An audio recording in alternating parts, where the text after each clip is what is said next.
Hey, what's up everybody? I hope everybody's fine. Welcome back again Mithun Sarker channel.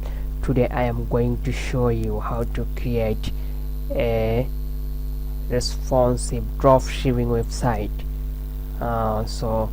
This is fully responsive website, and when I'll create about and scroll down in about section.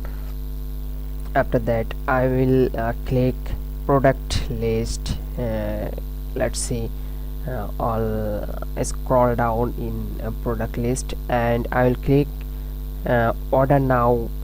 Its order option will be in, so let, and this is a animation order now and Kulna shop. This is my text logo, and this is list, product list, list 1, list 2, list 3, list 4, and what's new, product all list.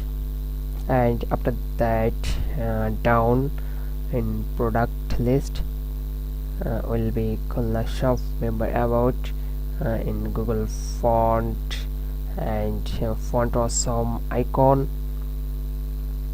Facebook, Instagram, Twitter, and LinkedIn, about us, and contact us, name, email, and about yourself, and in here last footer option. So I will create in this website. Next we'll start next tutorial. Let's enjoy and